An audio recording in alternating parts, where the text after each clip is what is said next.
25년 동안 당을 위해 충성했던 한 남자가 어느 겨울밤 검은 가방 하나 때문에 인생의 모든 것을 걸어야 했습니다. 평양 중심가 새벽 6시 아직 해가 뜨기 전이었습니다. 거리는 고요했고 차가운 공기 속에서 가로등만이 희미하게 빛나고 있었습니다. 김진혁은 당 간부 전용 차고 앞에 섰습니다. 46의 나이 그의 얼굴엔 세월의 흔적이 깊게 새겨져 있었지만 눈빛만은 여전히 또렷했습니다. 그는 매일 아침 이 시간에 이곳에 왔습니다. 25년 동안 단 하루도 빠지지 않았습니다. 진혁의 손은 익숙한 동작으로 움직였습니다. 차고 문을 열고 검은색 벤치 앞에 섰습니다. 천으로 차체를 닦기 시작했습니다. 보닛, 유리창, 사이드미러, 그는 한치의 먼지도 남기지 않았습니다. 이것은 단순한 청소가 아니었습니다. 의식이었습니다. 충성의 증명이었습니다. 엔진을 점검했습니다. 오일 상태를 확인하고 타이어 공기압을 재고 브레이크액을 살폈습니다. 모든 것이 완벽해야 했습니다. 그가 모시는 사람은 리성철 부부장이었습니다. 당 재정부의 실세 중 한 명이었고 평양에서 그의 이름을 모르는 간부는 없었습니다. 진혁은 차 안으로 들어가 뒷좌석의 온도를 확인했습니다. 온도계는 정확히 22도를 가리켰습니다. 리 부부장이 선호하는 온도였습니다. 너무 덥지도 너무 춥지도 않은 딱 적당한 온도였습니다. 진혁은 좌석의 각도를 조절하고 발판의 위치를 확인했습니다. 모든 것이 어제와 똑같아야 했습니다. 그의 아버지도 이 일을 했습니다. 당 간부의 운전수로 평생을 살았고 그 아버지, 진혁의 할아버지도 마찬가지였습니다. 충성은 혈통처럼 이어졌습니다. 의심은 사치였고 질문은 위험이었습니다. 진혁은 어릴 적 아버지에게서 들었습니다. 운전수는 눈과 귀가 있어도 입은 없어야 한다. 보고 듣되 말하지 않는 것이 우리 집안의 생존법이다. 그는 그 가르침을 철저히 지켰습니다. 7시가 되자 리 부부장이 나타났습니다. 검은색 코트를 입고 서류 가방을 든 모습이었습니다. 진혁은 재빨리 차에서 내려 뒷문을 열었습니다. 리 부부장이 고개를 끄덕이며 차에 올랐습니다. 오늘도 수고하네, 김동무. 감사합니다, 부부장 동지. 진혁은 공손하게 대답하고 운전석에 앉았습니다. 백미러로 리 부부장의 얼굴을 슬쩍 확인했습니다. 평소와 다르지 않았습니다. 서류를 펼쳐보고 있었습니다. 진혁은 시동을 걸었습니다. 엔진이 부드럽게 돌아갔습니다. 당 본부로 가겠습니다. 그러게 차는 평양 시내를 달렸습니다. 거리는 점점 사람들로 채워지고 있었습니다. 출근하는 노동자들, 학교로 가는 학생들, 시장으로 향하는 아낙네들, 평양의 아침은 언제나 이랬습니다. 질서정연하고 조용하고 예측 가능했습니다. 진혁은 운전대를 잡은 채 생각했습니다. 자신의 삶도 이 거리처럼 예측 가능했습니다.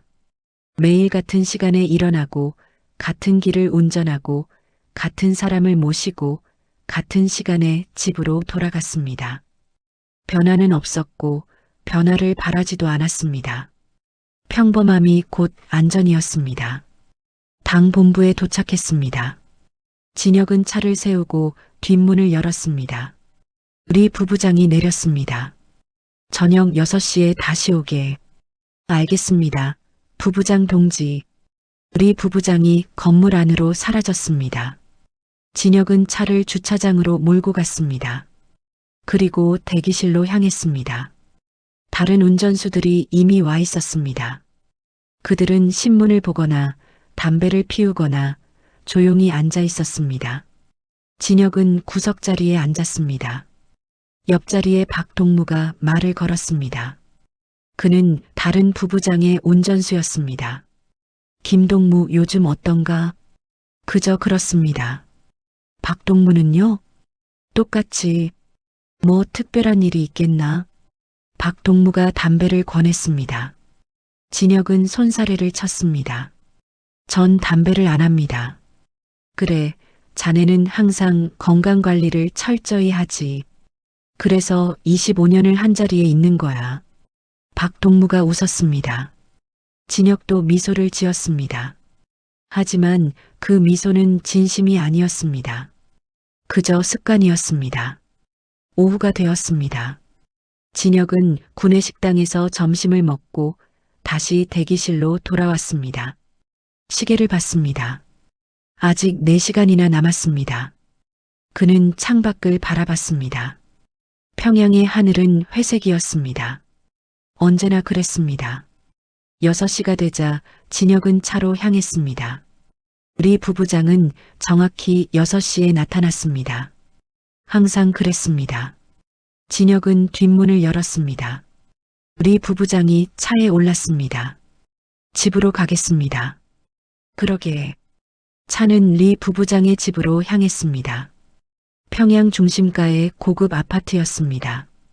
30분 정도 걸렸습니다. 리 부부장은 내내 서류를 보고 있었습니다. 진혁은 조용히 운전했습니다. 아파트 앞에 도착했습니다. 진혁은 차를 세우고 뒷문을 열었습니다. 리 부부장이 내렸습니다. 수고했네, 김동무. 내일 봅세. 편히 쉬십시오, 부부장 동지. 리 부부장이 아파트 안으로 사라졌습니다. 진혁은 차에 올라 자신의 집으로 향했습니다. 평양 외곽의 작은 아파트였습니다.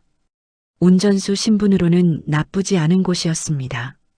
집에 도착하자 아내 순이가 문을 열었습니다. 42, 그녀는 여전히 젊어 보였습니다. 일 많이 힘드셨어요? 괜찮아. 지은이는? 방에서 숙제하고 있어요. 진혁은 신발을 벗고 안으로 들어갔습니다. 딸 지은이 방에서 나왔습니다. 14살 중학교 2학년이었습니다. 아빠, 오늘 학교에서요. 지은이가 학교 이야기를 시작했습니다. 진혁은 귀 기울여 들었습니다. 이것이 그의 일상이었습니다. 평범하고 안전하고 예측 가능한 일상이었습니다. 저녁을 먹었습니다. 순이가 만든 된장국과 김치, 그리고 감자 몇 개가 전부였지만 진혁은 만족했습니다. 이것으로 충분했습니다. 식사를 마치고 텔레비전을 켰습니다. 뉴스가 나왔습니다. 위대한 수령님의 업적에 관한 이야기였습니다. 진혁은 멍하니 화면을 바라봤습니다. 밤이 되었습니다. 진혁은 침대에 누워 천장을 바라봤습니다. 순이는 이미 잠들어 있었습니다. 진혁은 눈을 감았습니다. 내일도 같은 하루가 이어질 것이었습니다. 그는 그렇게 믿었습니다. 하지만 그는 몰랐습니다. 곧 그의 평범한 일상이 산산조각 날 것이라는 것을, 검은 가방 하나가 그의 인생을 완전히 바꿔놓을 것이라는 것을, 그리고 그가 선택해야 할 순간이 다가오고 있다는 것을 진혁은 그때 알지 못했습니다. 어느 겨울 새벽이었습니다. 평소와 같은 시간, 평소와 같은 장소에서 진혁은 차를 준비하고 있었습니다. 하지만 이날만큼은 무언가 달랐습니다. 공기가 유난히 차갑게 느껴졌고 가슴 한편이 묘하게 무거웠습니다. 진혁은 그것이 단순한 기분 탓이라고 생각했습니다. 7시 리 부부장이 나타났습니다. 하지만 그의 표정이 평소와 달랐습니다. 얼굴이 굳어 있었고 눈빛이 어딘가 불안해 보였습니다. 진혁은 뒷문을 열었습니다. 리 부부장이 차에 올랐습니다. 김동무. 예, 부부장 동지. 오늘 저녁에 개인 일정이 있네. 진혁은 고개를 끄덕였습니다. 개인 일정은 가끔 있는 일이었습니다. 별로 특이한 것은 아니었습니다. 외부인은 태우지 말고 트렁크는 비워두게. 아무것도 실지 말게. 진혁은 잠시 멈칫했습니다. 이런 지시는 처음이었습니다. 하지만 그는 질문하지 않았습니다. 25년 동안 배운 것이 있다면 묻지 않는 것이었습니다. 알겠습니다. 부부장 동지. 하루가 지나갔습니다. 진혁은 평소처럼 리 부부장을 당 본부에 모셨고 대기실에서 시간을 보냈습니다. 하지만 마음 한구석이 계속 불편했습니다. 리 부부장의 표정이, 그 긴장한 목소리가 자꾸만 떠올랐습니다. 저녁 6시가 되었습니다. 진혁은 차로 향했습니다. 리 부부장이 나타났습니다. 그의 얼굴은 아침보다 더 창백해져 있었습니다. 이마에 식은땀이 맺혀 있었습니다. 겨울인데 말입니다. 출발하겠습니다. 리 부부장이 고개를 끄덕였습니다. 하지만 목적지를 말하지 않았습니다. 진혁은 기다렸습니다. 리 부부장이 한참 만에 입을 열었습니다. 평양 외곽으로 가게. 내가 길을 알려주겠네. 예, 부부장 동지. 차는 평양 시내를 벗어나기 시작했습니다. 거리의 불빛이 점점 희미해졌습니다. 리 부부장이 지시했습니다. 저기 우회전. 예. 직진하게. 계속 직진. 차는 어둠 속으로 들어갔습니다. 가로등도 없는 길이었습니다. 헤드라이트만이 앞을 비추고 있었습니다. 진혁은 백미러로 리 부부장을 슬쩍 봤습니다. 그는 창밖을 바라보고 있었습니다. 손이 떨리고 있었습니다. 30분쯤 달렸을까? 리 부부장이 말했습니다. 저기, 저 창고 앞에 세우게. 진혁은 창고를 봤습니다. 낡고 허름한 건물이었습니다. 주변에는 아무것도 없었습니다. 차를 세웠습니다. 리 부부장이 내렸습니다. 여기서 기다리게. 잠깐이면 돼. 예, 부부장 동지.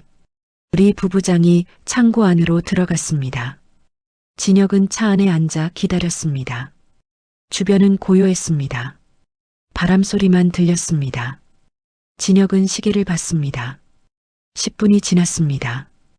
20분이 지났습니다. 30분쯤 지났을 때 리 부부장이 나타났습니다. 하지만 혼자가 아니었습니다. 누군가와 함께였습니다. 그 사람은 얼굴을 모자로 가리고 있었습니다.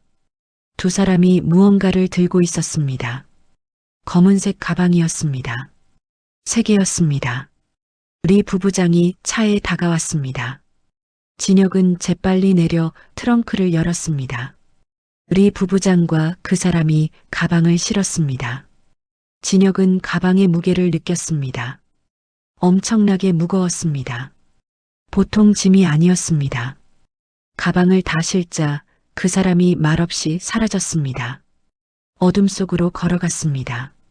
리 부부장이 차에 올랐습니다. 출발하게. 예, 부부장 동지. 어디로 가시겠습니까? 평양으로. 내 집으로 가게. 진혁은 시동을 걸었습니다. 차는 다시 평양으로 향했습니다. 백미러로 리 부부장을 봤습니다. 그는 눈을 감고 있었습니다. 손은 여전히 떨리고 있었습니다. 이마의 땀은 더 많아진 것 같았습니다. 진혁은 운전대를 잡은 채 생각했습니다. 저 가방 속에는 뭐가 들었을까? 왜 저렇게 무거울까? 왜 리 부부장은 저렇게 긴장하고 있을까? 하지만 그는 스스로에게 말했습니다. 생각하지 마. 알려고 하지 마. 그것이 살아남는 길이다. 평양에 도착했습니다. 리 부부장의 아파트 앞에 차를 세웠습니다. 리 부부장이 내렸습니다. 진혁은 트렁크를 열려고 했습니다. 아니야. 그냥 두게. 예. 가방은 그냥 두라고. 내가 나중에 처리하겠네. 진혁은 고개를 끄덕였습니다. 리 부부장이 진혁을 똑바로 쳐다봤습니다. 그의 눈빛이 무서울 정도로 진지했습니다. 김동무. 예, 부부장 동지. 오늘 일은 없었던 일이야. 아무에게도 말하지 말게. 절대로. 진혁의 등골이 서늘해졌습니다. 리 부부장이 한 걸음 다가왔습니다. 자네 가족을 생각해. 아내와 딸 말일세. 알겠나? 알겠습니다. 부부장 동지. 리 부부장이 아파트 안으로 들어갔습니다. 진혁은 차에 올랐습니다. 손이 떨렸습니다. 시동을 걸었지만 한동안 출발하지 못했습니다. 리 부부장의 마지막 말이 귓가에 맴돌았습니다. 자네 가족을 생각해. 그것은 경고였습니다. 협박이었습니다. 진혁은 깊게 숨을 들이쉬었습니다. 그리고 차를 몰아 집으로 향했습니다. 하지만 머릿속은 혼란스러웠습니다. 저 가방 속에 뭐가 들었을까? 왜 그렇게 무거웠을까? 왜 리 부부장은 나를 위협했을까? 집에 도착했을 때는 이미 밤 10시가 넘어 있었습니다. 순이가 문을 열었습니다. 왜 이렇게 늦으셨어요? 걱정했잖아요. 미안해.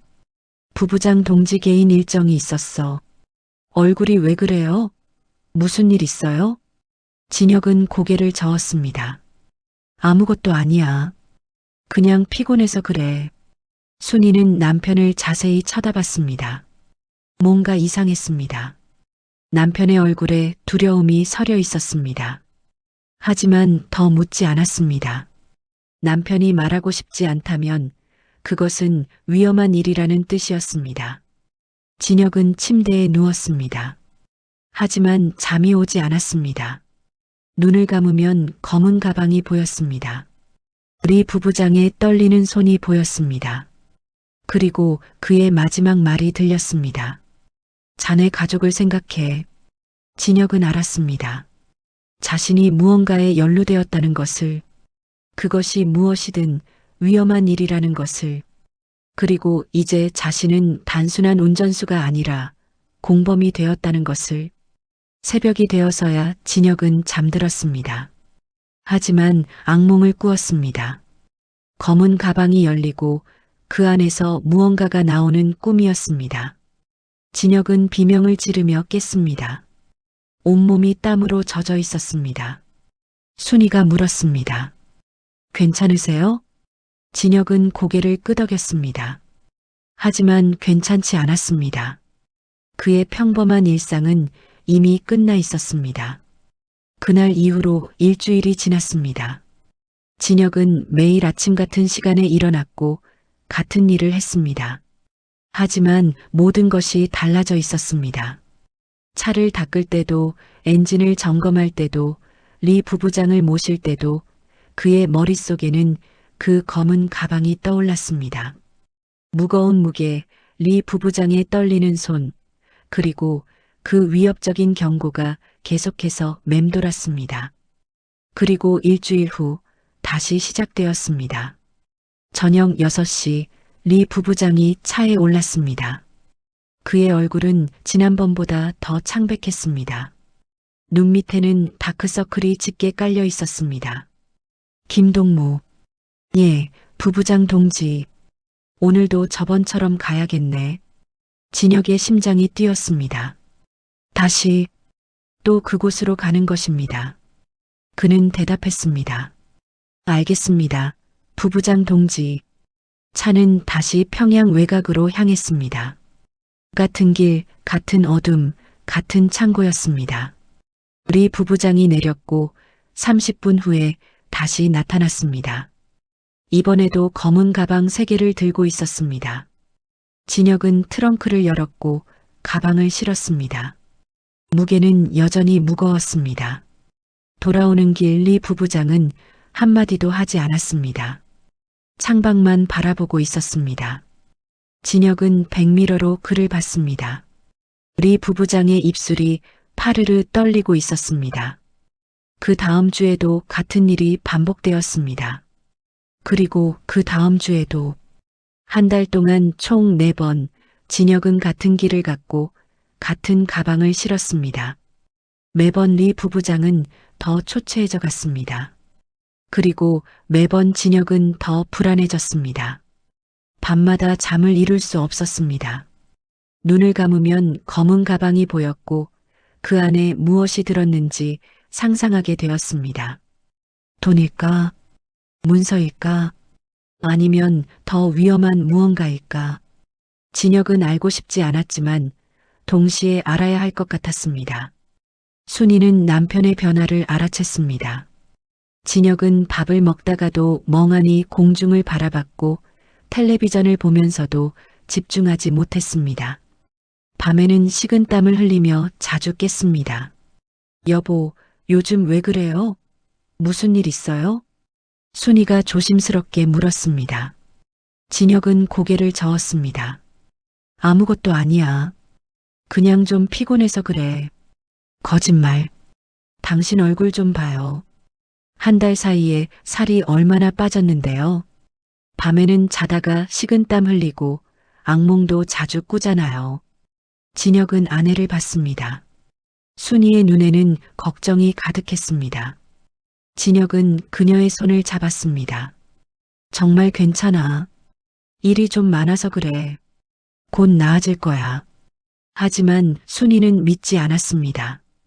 결혼 20년 그녀는 남편을 너무나 잘 알았습니다. 지금 남편은 무언가를 숨기고 있었습니다. 그리고 그것은 매우 위험한 일이었습니다. 어느 날 아침이었습니다. 진혁은 평소처럼 차량 정비를 하고 있었습니다. 트렁크를 열고 청소를 하던 중 틈새에서 무언가를 발견했습니다. 작은 수첩 같은 것이었습니다. 진혁은 주변을 살폈습니다. 아무도 없었습니다. 그는 수첩을 꺼냈습니다. 펼쳐보는 순간 진혁의 손이 얼어붙었습니다. 숫자들이 빼곡하게 적혀 있었습니다. 달러, 위안화, 유로, 엄청난 금액들이었습니다. 그리고 그 옆에는 이름들이 있었습니다. 진혁이 아는 이름들이었습니다. 당 고위 간부들의 이름이었습니다. 진혁은 페이지를 넘겼습니다. 날짜별로 기록이 정리되어 있었습니다. 입금, 출금, 이체, 모든 것이 상세하게 적혀 있었습니다. 마지막 페이지에는 총액이 적혀 있었습니다. 진혁은 그 숫자를 보고 숨이 막혔습니다. 수백억 원이었습니다. 이것은 비자금 명세서였습니다. 당 고위 간부들의 불법 자금을 관리하는 장부였습니다. 리 부부장이 떨어뜨린 것이 분명했습니다. 진혁은 장부를 다시 넣으려고 했습니다. 하지만 손이 떨렸습니다. 이것을 본 순간 그는 알아버렸습니다. 자신이 얼마나 위험한 일에 연루되었는지를. 진혁은 장부를 주머니에 넣었습니다. 트렁크를 닫았습니다. 심장이 미친 듯이 뛰었습니다. 이것을 어떻게 해야 할까? 돌려줘야 할까? 아니면 그냥 버려야 할까? 하지만 어느 쪽도 안전하지 않았습니다. 그날 저녁 리 부부장이 차에 올랐습니다. 진혁은 평소처럼 인사했습니다. 부부장 동지, 어디로 가시겠습니까? 오늘은 국경 쪽으로 가야겠네. 진혁은 깜짝 놀랐습니다. 국경? 지금까지 한 번도 가본 적 없는 곳이었습니다. 국경입니까? 그래. 북중 국경 근처로 가게. 내가 길을 알려주겠네. 차는 평양을 떠나 북쪽으로 향했습니다. 2시간을 달렸습니다. 주변 풍경이 점점 황량해졌습니다. 마을도 드물었고 가로등도 없었습니다. 진혁은 긴장했습니다. 왜 갑자기 국경으로 가는 걸까? 운전 중에 리 부부장의 전화벨이 울렸습니다. 리 부부장이 전화를 받았습니다. 여보세요. 예, 접니다. 네, 알고 있습니다. 목소리가 떨렸습니다. 진혁은 백미러로 그를 봤습니다. 리 부부장의 얼굴이 점점 창백해졌습니다. 내일까지라고요? 그건 너무 급한데요. 아니, 알겠습니다. 네, 정리하겠습니다. 죄송합니다. 전화가 끊어졌습니다. 리 부부장은 전화기를 내려놓고 창밖을 바라봤습니다. 그의 손이 심하게 떨렸습니다. 입술이 파르르 떨렸습니다. 그리고 중얼거렸습니다. 끝났어. 다 끝났어. 진혁은 조심스럽게 물었습니다. 부부장 동지, 괜찮으십니까? 리 부부장이 웃었습니다. 하지만 그것은 웃음이 아니었습니다. 비명 같은 소리였습니다. 절망에 가득 찬 소리였습니다. 괜찮을 리가 있나? 김동무. 예, 부부장 동지. 리 부부장이 백미러를 통해 진혁을 똑바로 쳐다봤습니다. 그의 눈에는 두려움이 가득했습니다. 자네도 이제 죽었네. 우리 둘 다 죽었어. 진혁의 등골이 서늘해졌습니다. 죽었다니 무슨 말입니까? 하지만 묻지 못했습니다. 리 부부장은 다시 창밖을 바라봤습니다. 그리고 더 이상 아무 말도 하지 않았습니다. 차는 계속 북쪽으로 달렸습니다. 어둠은 점점 깊어졌고 길은 점점 좁아졌습니다. 진혁은 운전대를 꽉 잡았습니다. 주머니 속의 장부가 무겁게 느껴졌습니다. 그리고 리 부부장의 말이 귓가에 맴돌았습니다. 우리 둘 다 죽었어. 그 순간 진혁은 깨달았습니다. 자신은 이미 돌아갈 수 없는 강을 건넜다는 것을, 그리고 곧 선택해야 한다는 것을, 죽을 것인가 아니면 도망칠 것인가. 하지만 그 선택을 할 시간은 아직 오지 않았습니다. 차는 계속해서 북쪽으로 달렸습니다. 산길이 이어졌습니다. 구불구불한 길, 가파른 경사, 양옆으로는 나무들이 빽빽하게 늘어서 있었습니다. 헤드라이트가 비추는 곳 외에는 모든 것이 어둠이었습니다. 진혁은 속도를 줄였습니다. 이 길은 위험했습니다. 한번 실수하면 차가 계곡으로 떨어질 수도 있었습니다. 리 부부장은 뒷좌석에서 여전히 창밖만 바라보고 있었습니다. 그의 숨소리가 거칠었습니다. 때때로 한숨을 쉬었고 때때로 중얼거렸습니다. 하지만 진혁에게 말을 걸지는 않았습니다. 1시간을 더 달렸을 때 리 부부장이 말했습니다. 저기 저 갈림길에서 왼쪽으로 가게. 예, 부부장 동지.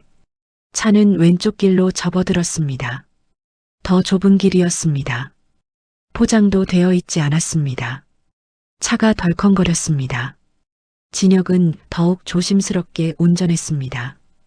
20분쯤 지났을 때 앞에 불빛이 보였습니다. 작은 마을이었습니다. 몇 채의 집이 전부였습니다. 리 부부장이 말했습니다. 저 마을을 지나서 야산 쪽으로 가게. 예, 부부장 동지. 마을을 지나자 다시 어둠이었습니다. 길은 더욱 험해졌습니다.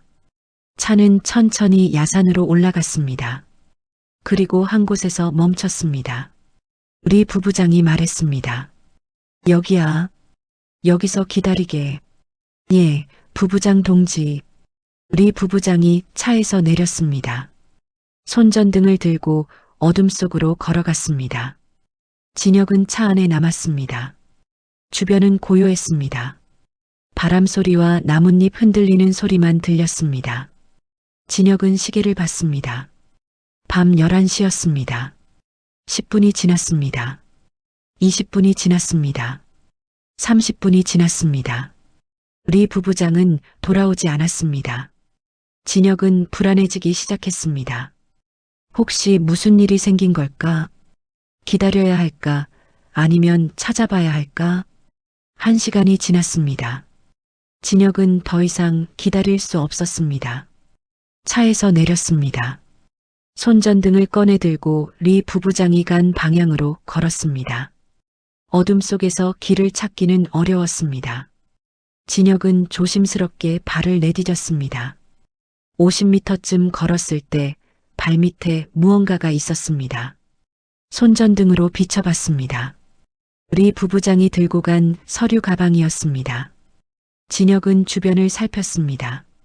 하지만 리 부부장은 보이지 않았습니다. 부부장 동지, 진혁이 불렀습니다. 대답이 없었습니다. 다시 불렀습니다. 부부장 동지, 어디 계십니까? 여전히 대답이 없었습니다. 진혁은 더 깊숙이 들어갔습니다. 하지만 아무것도 보이지 않았습니다. 리 부부장은 사라졌습니다. 마치 공기 속으로 녹아든 것처럼. 진혁은 차로 돌아왔습니다. 트렁크를 열어봤습니다. 비어 있었습니다. 검은 가방들도 사라져 있었습니다. 언제 가져간 걸까? 진혁은 기억을 더듬었습니다. 리 부부장이 차에서 내릴 때 트렁크를 열었던 것 같았습니다. 그리고 가방을 들고 갔던 것 같았습니다. 진혁은 차 안에 앉았습니다. 어떻게 해야 할까? 리 부부장을 기다려야 할까? 아니면 평양으로 돌아가야 할까? 하지만 리 부부장 없이 돌아간다면 무슨 일이 벌어질까? 진혁은 혼란스러웠습니다. 새벽 3시까지 기다렸습니다. 하지만 리 부부장은 나타나지 않았습니다. 진혁은 결정을 내렸습니다. 평양으로 돌아가야 했습니다. 이대로 여기 있을 수는 없었습니다. 시동을 걸었습니다. 차는 천천히 야산을 내려갔습니다. 평양에 도착한 것은 새벽 6시였습니다. 진혁은 당 본부로 갔습니다. 차고에 차를 세우고 대기실로 갔습니다. 다른 운전수들이 하나둘 모여들었습니다. 평소와 똑같은 아침이었습니다. 하지만 진혁에게는 모든 것이 달랐습니다. 9시쯤 소란이 일었습니다. 보이부 요원들이 들이닥쳤습니다. 검은 제복을 입은 3명의 남자들이었습니다. 그들은 대기실을 둘러봤습니다. 그리고 진혁을 가리켰습니다. 김진혁 동무 맞습니까? 진혁의 심장이 멈췄습니다. 그는 일어섰습니다. 예, 그렇습니다. 따라오십시오. 조사할 것이 있습니다. 진혁은 고개를 끄덕였습니다. 다른 운전수들이 그를 쳐다봤습니다. 그들의 눈에는 동정과 두려움이 섞여 있었습니다. 보이부에 불려간다는 것은 좋은 일이 아니었습니다. 차에 태워졌습니다. 보이부 본부로 향했습니다. 30분 후 진혁은 조사실에 앉아 있었습니다. 차가운 형광등이 머리 위를 비추고 있었습니다. 책상 맞은편에 조사관이 앉았습니다. 중년 남자였고 얼굴에는 표정이 없었습니다. 김진혁 동무 리성철 부부장이 어디에 있는지 아십니까? 모릅니다. 어젯밤 어디에 갔습니까? 북쪽으로 갔습니다. 부부장 동지의 지시였습니다. 구체적으로 어디입니까? 국경 근처입니다. 정확한 위치는 모릅니다. 부부장 동지가 길을 알려주셨습니다. 조사관이 메모를 했습니다. 그리고 다시 물었습니다. 그곳에서 무엇을 했습니까? 부부장 동지가 내리셨습니다. 야산으로 가셨습니다. 저는 차에서 기다렸습니다. 얼마나 기다렸습니까? 1시간쯤입니다. 하지만 돌아오지 않으셔서 제가 찾아봤습니다. 하지만 보이지 않으셨습니다. 가방은 어떻게 되었습니까? 진혁은 잠시 망설였습니다. 조사관이 이미 가방에 대해 알고 있었습니다. 부부장 동지가 가져가신 것 같습니다. 트렁크가 비어 있었습니다. 가방 속에 무엇이 들어 있었는지 아십니까? 모릅니다. 조사관이 책상을 탁 쳤습니다. 25년을 운전수로 일하면서 아무것도 몰랐다고요?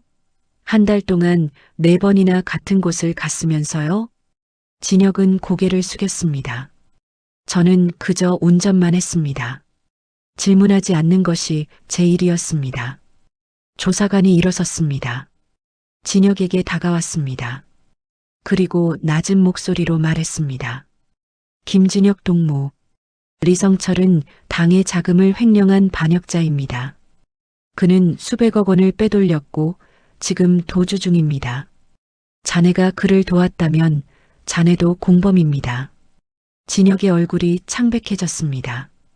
조사관이 계속 말했습니다. 자네 가족도 생각해야 합니다. 아내와 딸 말입니다. 자네가 협조한다면 자네 가족은 안전할 것입니다. 하지만 거짓말을 한다면 자네뿐만 아니라 가족도 책임을 져야 합니다. 진혁은 떨리는 목소리로 대답했습니다. 정말로 모릅니다. 저는 운전만 했습니다. 다른 것은 아무것도 몰랐습니다. 조사는 4시간 동안 이어졌습니다. 같은 질문이 반복되었고 진혁은 같은 대답을 반복했습니다. 모른다. 몰랐다. 운전만 했다. 오후 2시쯤 조사관이 말했습니다. 오늘은 여기까지 하겠습니다. 하지만 자네는 감시 대상입니다. 평양을 떠나서는 안 됩니다. 그리고 언제든 다시 불러올 수 있습니다. 진혁은 풀려났습니다. 하지만 자유롭지 않았습니다. 그는 알았습니다. 감시가 시작되었다는 것을, 이제부터 그의 모든 움직임이 추적될 것이라는 것을 진혁은 몸으로 느껴야 했습니다. 집으로 돌아가는 길, 진혁은 뒤를 돌아봤습니다.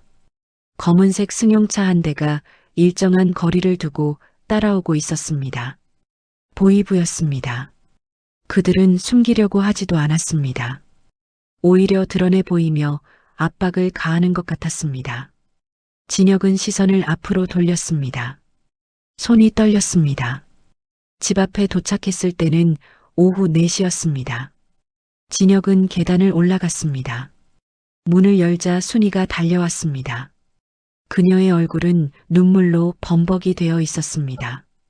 당신 어디 갔었어요? 보이부 사람들이 다녀갔어요. 진혁은 아내를 껴안았습니다.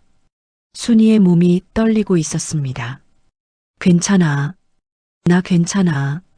괜찮을 리가 있어요. 그 사람들이 집을 뒤졌어요. 방마다 다 뒤지고 갔어요.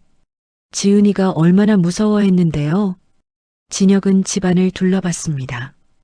가구들이 제자리에서 벗어나 있었고 서랍들이 열려 있었습니다. 그들은 무언가를 찾았던 것입니다. 진혁은 주머니 속의 장부를 만졌습니다. 다행히 발견되지 않았습니다. 지은이는 어디 있어? 방에 있어요. 문 잠그고 나오지 않아요. 진혁은 딸의 방으로 갔습니다. 문을 두드렸습니다. 지은아, 아빠야. 문 좀 열어줄래? 잠시 후 문이 열렸습니다. 지은이 얼굴이 퉁퉁 부어 있었습니다. 울었던 흔적이었습니다. 진혁은 딸을 꼭 안았습니다. 무서웠지? 미안해. 아빠가 미안해. 아빠, 우리 무슨 잘못한 거예요? 왜 그 사람들이 와서 집을 뒤진 거예요? 진혁은 대답할 수 없었습니다. 뭐라고 설명해야 할까? 아빠가 위험한 일에 연루되었다고 말해야 할까? 하지만 그럴 수 없었습니다. 아무 잘못도 안 했어. 그냥 확인하러 온 거야. 곧 다 괜찮아질 거야. 하지만 진혁 자신도 그 말을 믿지 않았습니다. 저녁을 먹었습니다. 아무도 말이 없었습니다. 순이는 밥그릇만 바라봤고 지은이는 젓가락질도 제대로 하지 못했습니다. 진혁은 억지로 밥을 입에 넣었습니다. 하지만 삼키기가 힘들었습니다. 식사 후 지은이를 재우고 난 뒤 순이가 조용히 물었습니다. 당신 대체 무슨 일이에요? 숨기지 말고 말해줘요. 진혁은 한참을 망설였습니다. 그리고 조용히 말했습니다.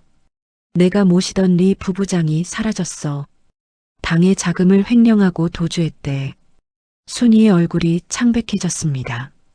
그럼 당신은요? 당신도 연루된 거예요? 나는 아무것도 몰랐어. 그냥 운전만 했어. 하지만 그들은 내가 공범이라고 의심하고 있어. 순이가 남편의 손을 잡았습니다. 그녀의 손은 차가웠습니다. 우리 어떻게 되는 거예요? 진혁은 대답할 수 없었습니다. 그도 몰랐습니다. 하지만 한 가지는 확실했습니다. 이대로는 모두 위험하다는 것이었습니다. 그날 밤 진혁은 주머니에서 장부를 꺼냈습니다. 희미한 불빛 아래에서 다시 펼쳐봤습니다. 이름들, 금액들, 날짜들. 이것은 증거였습니다. 리 부부장뿐만 아니라 수많은 당 간부들의 범죄를 증명하는 증거였습니다. 진혁은 생각했습니다. 이것을 보이부에 넘기면 어떻게 될까? 자신의 결백을 증명할 수 있을까? 하지만 동시에 깨달았습니다. 이 장부에 적힌 사람들이 가만히 있을 리 없다는 것을, 오히려 자신이 더 위험해질 것이라는 것을.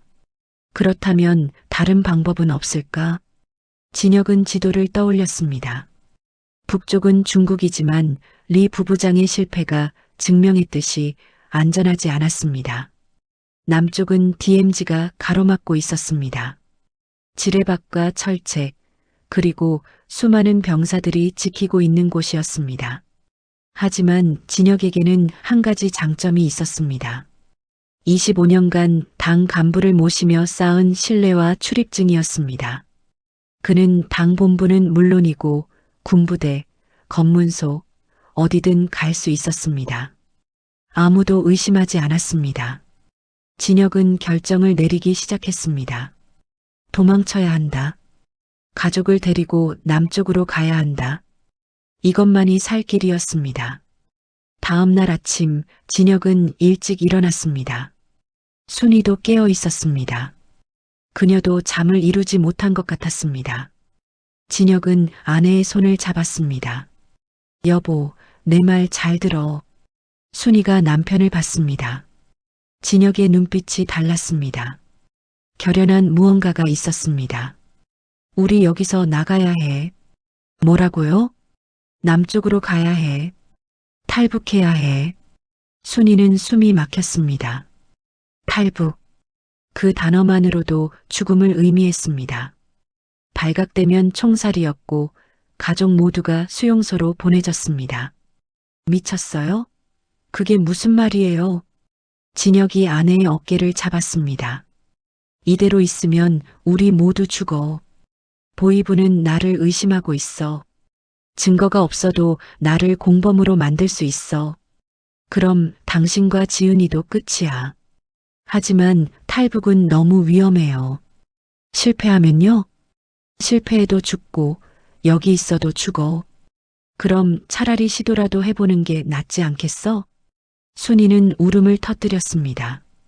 진혁은 아내를 끌어안았습니다. 미안해. 내가 이렇게 만들어서 미안해. 하지만 우리 가족을 지켜야 해. 제발 나를 믿어줘. 순이는 한참을 울었습니다. 그리고 고개를 끄덕였습니다. 알았어요. 언제 가는데요?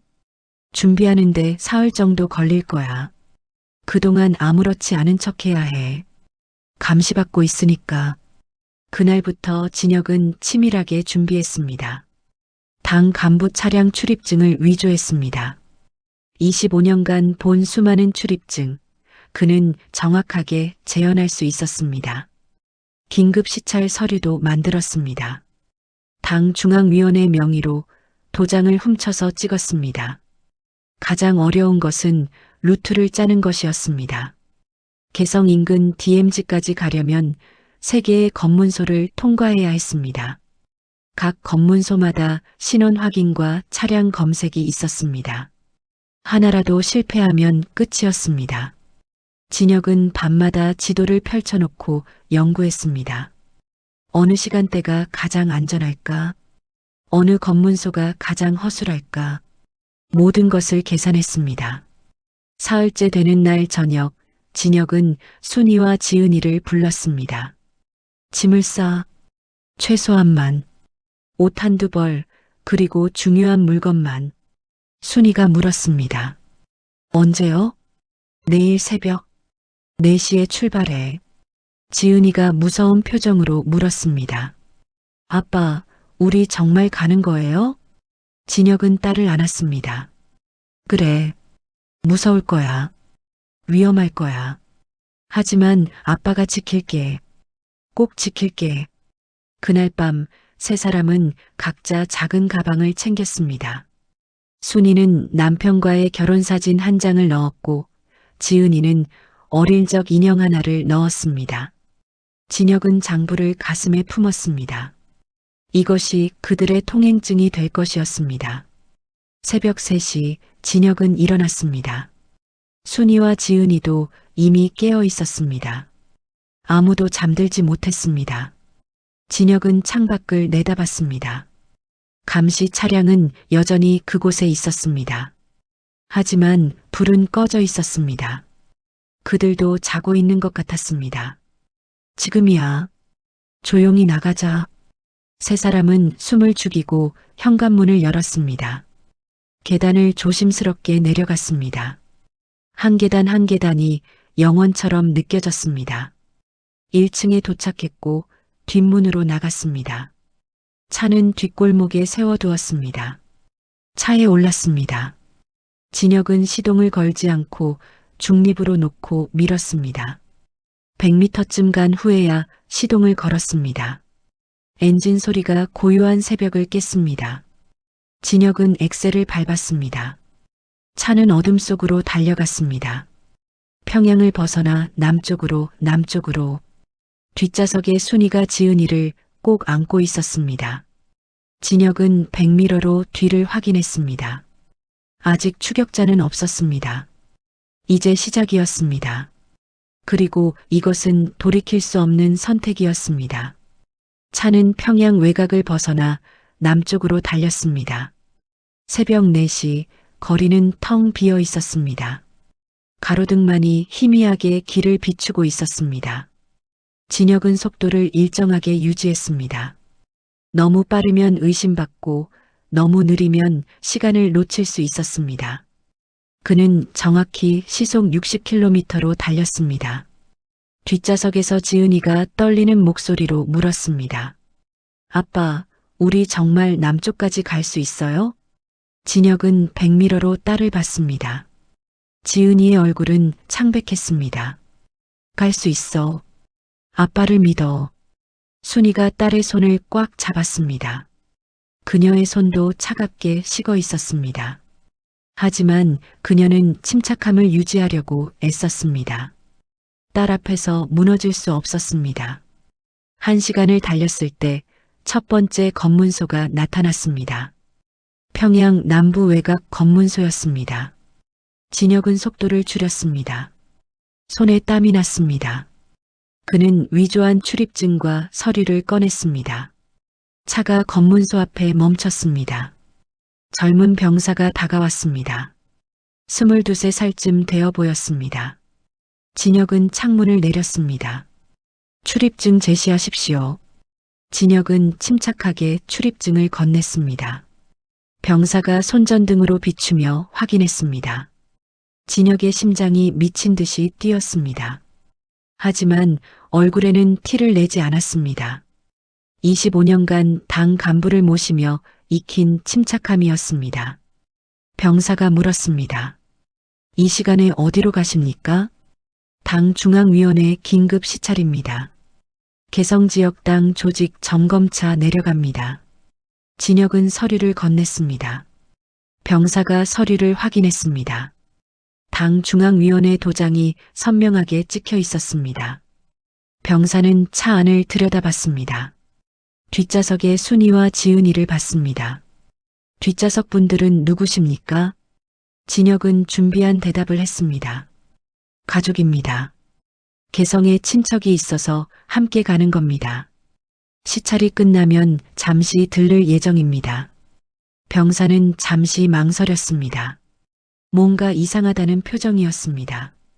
진혁의 등에 식은땀이 흘렀습니다. 병사가 입을 열었습니다. 잠시만 기다리십시오. 상급자에게 확인하겠습니다. 진혁의 머릿속이 하얘졌습니다.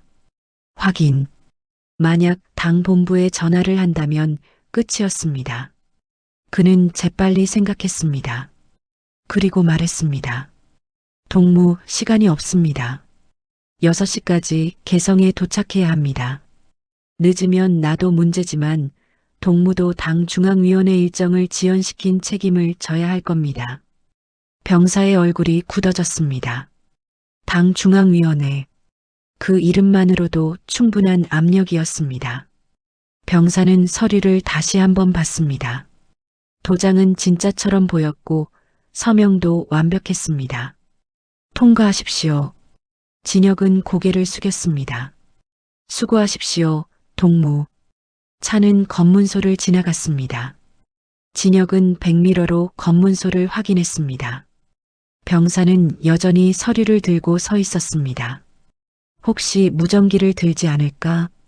하지만 병사는 그냥 초소로 들어갔습니다. 진혁은 안도의 한숨을 쉬었습니다. 순이가 물었습니다. 괜찮은 거예요? 일단은. 하지만 아직 두 곳이 더 남았어. 차는 계속 남쪽으로 달렸습니다. 해가 떠오르기 시작했습니다. 동쪽 하늘이 붉게 물들었습니다. 평소 같았으면 아름다운 풍경이었겠지만 지금은 그저 시간이 흐르고 있다는 것만 의미했습니다. 시간이 지날수록 발각될 가능성이 높아졌습니다. 1시간 후 두 번째 검문소가 나타났습니다. 개성 북부 검문소였습니다. 이곳은 첫 번째보다 더 삼엄했습니다. 병사들도 더 많았고 차량 검색도 철저했습니다. 진혁은 차를 세웠습니다. 이번에는 상급 장교가 나왔습니다. 중위 계급장을 달고 있었습니다. 그는 진혁을 예리한 눈빛으로 쳐다봤습니다. 출입증과 서류를 제시하십시오. 진혁은 서류를 건넸습니다. 장교가 천천히 확인했습니다. 첫 번째 병사보다 훨씬 꼼꼼했습니다. 진혁은 숨을 죽였습니다. 당 중앙위원회 긴급 시찰이라고요? 예, 그렇습니다. 이 시간에 시찰을 간다는 것이 이상합니다. 보통 당 시찰은 오전 9시 이후에 진행되는데요. 진혁은 미리 준비한 답변을 했습니다. 긴급 지시입니다. 개성지역당 조직에 문제가 있다는 보고가 올라왔습니다.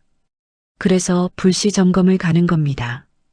미리 알리면 증거를 인멸할 수 있으니까요. 장교는 고개를 끄덕였습니다. 논리적인 설명이었습니다. 하지만 여전히 의심스러운 표정이었습니다. 차량 검색을 하겠습니다. 진혁의 심장이 멈췄습니다. 차량 검색? 만약 트렁크에 있는 짐을 보면 의심받을 것입니다. 탈북 준비를 한 것이 들통날 수도 있습니다. 장교가 차 뒤로 갔습니다. 트렁크를 열라고 지시했습니다. 진혁은 천천히 내려 트렁크를 열었습니다. 안에는 작은 가방 3개가 있었습니다. 가방을 열어보십시오. 진혁은 첫 번째 가방을 열었습니다. 옷가지들이 들어 있었습니다. 장교가 뒤적거렸습니다. 특별한 것은 없었습니다. 두 번째 가방도 마찬가지였습니다. 장교가 세 번째 가방을 가리켰습니다. 진혁이 열자 안에는 지은이의 물건들이 있었습니다. 교과서, 공책, 그리고 작은 인형 하나. 장교는 인형을 집어들었습니다. 이건 뭡니까? 진혁이 대답하기 전에 지은이가 차에서 내렸습니다. 제 인형이에요. 저 개성 친척 집에 가져가려고요. 장교는 지은이를 봤습니다. 어린 소녀의 순진한 얼굴이었습니다. 장교는 인형을 다시 가방에 넣었습니다. 알겠습니다. 트렁크를 닫으십시오. 진혁은 트렁크를 닫았습니다. 장교가 차 안을 다시 한번 확인했습니다. 그리고 무전기를 꺼냈습니다. 진혁의 온몸이 굳어졌습니다. 무전기, 본부에 확인하려는 것입니다. 장교가 무전기를 입에 가져갔습니다. 여기 개성 북부 검문소, 당 중앙위원회 차량 통과 확인 요청. 무전기 너머로 잡음이 들렸습니다. 진혁은 손을 꽉 쥐었습니다. 순이는 지은이를 꼭 안았습니다. 몇 초가 영원처럼 느껴졌습니다. 무전기에서 목소리가 들렸습니다. 개성 북부 검문소, 여기 본부. 오늘 당 중앙위원회 차량 출입 예정이 없습니다. 재확인 바랍니다. 진혁의 머릿속이 하얘졌습니다. 끝났습니다. 들켰습니다. 장교가 진혁을 쳐다봤습니다. 의심의 눈빛이었습니다. 하지만 그 순간 진혁은 마지막 수를 썼습니다. 그는 장교에게 다가가 낮은 목소리로 말했습니다. 중위 동무 잘 들으시오. 이것은 극비 임무입니다. 본부에도 알리지 않은 임무입니다. 당 중앙위원회 직접 지시입니다. 만약 동무가 이 임무를 방해한다면 그 책임은 동무가 져야 할 겁니다. 장교는 망설였습니다. 극비임무. 그런 것이 있을 수도 있었습니다. 당 고위층의 일은 보통 군인이 알 수 없는 것들이었습니다. 진혁은 계속 압박했습니다. 선택하시오. 나를 믿고 통과시키거나 아니면 본부에 보고해서 동무 자신의 미래를 위험에 빠뜨리거나. 장교는 한참을 고민했습니다. 그리고 무전기를 내렸습니다. 통과하십시오. 하지만 개성 도착 후 반드시 본부에 보고하십시오. 물론입니다. 수고하셨습니다, 동무. 차는 검문소를 지나갔습니다. 하지만 진혁은 알았습니다. 시간이 얼마 남지 않았다는 것을. 저 장교는 분명 다시 본부에 확인할 것입니다. 그리고 진실이 밝혀지면 추격이 시작될 것입니다. 순이가 떨리는 목소리로 물었습니다. 이제 어떻게 하죠? 진혁은 엑셀을 밟았습니다. 마지막 검문소를 통과하고 DMZ로 가야 해. 시간이 없어. 차는 속도를 높였습니다. 이제 남은 것은 마지막 선택뿐이었습니다. 돌아가거나 아니면 끝까지 가거나. 진혁은 이미 결정했습니다. 끝까지 가는 것입니다. 이제 더 이상 돌아갈 곳은 없었습니다. 차는 개성 외곽을 향해 질주했습니다. 시속 80km, 진혁은 규정 속도를 넘어섰습니다. 하지만 이제 규정 따위는 중요하지 않았습니다. 시간이 중요했습니다. 1시간, 아니 30분 안에 마지막 검문소를 통과해야 했습니다. 그 전에 추격 명령이 떨어지면 모든 것이 끝이었습니다. 뒷좌석에서 지은이가 울기 시작했습니다. 순이가 딸을 더욱 꽉 안았습니다. 괜찮아, 괜찮아. 조금만 참아. 하지만 순이의 목소리도 떨리고 있었습니다. 그녀도 무서웠습니다. 이것이 마지막이 될 수도 있다는 것을 알았습니다. 하지만 남편을 믿어야 했습니다. 그것만이 희망이었습니다. 20분을 달렸을 때 마지막 검문소가 보였습니다. 개성 남부 검문소, DMZ 진입 직전의 마지막 관문이었습니다. 이곳을 지나면 군사분계선까지는 10km도 남지 않았습니다. 진혁은 속도를 줄였습니다. 심호흡을 했습니다. 마지막이었습니다. 검문소 앞에 차를 세웠습니다.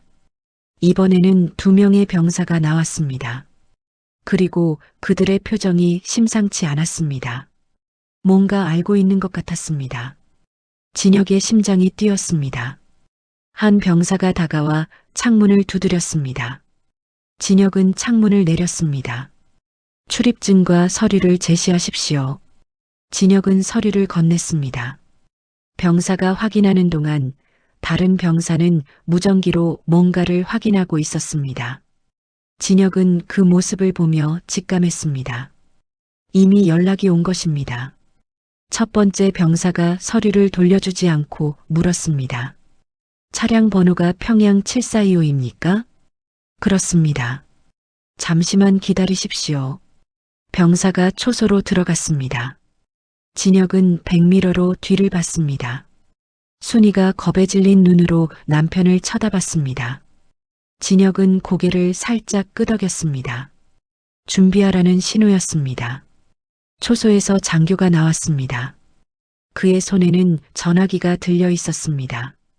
장교가 차에 다가왔습니다. 차에서 내리십시오. 모두 다. 진혁은 알았습니다. 들킨 것입니다. 하지만 순순히 따를 수는 없었습니다. 그는 차 문을 열고 내렸습니다. 순이와 지은이도 내렸습니다. 장교가 말했습니다. 방금 개성 북부 검문소에서 연락이 왔습니다. 당신의 신원을 확인 중이라고 합니다. 당 중앙위원회에도 확인했는데 오늘 긴급 시찰 계획이 없다고 합니다. 진혁은 침착함을 유지하려고 애썼습니다. 그것은 기밀 유지를 위한 것입니다. 극비 임무는 일반 부서에 알리지 않습니다. 그렇다면 증명할 수 있습니까? 당 중앙위원회 김 부위원장에게 직접 전화하십시오. 진혁은 존재하지 않는 이름을 댔습니다. 시간을 끌기 위한 것이었습니다. 장교는 의심스러운 눈빛으로 진혁을 쳐다봤습니다. 지금 본부에 최종 확인 중입니다. 확인이 끝날 때까지 여기서 대기하십시오. 장교가 초소로 돌아갔습니다. 진혁은 주변을 살폈습니다.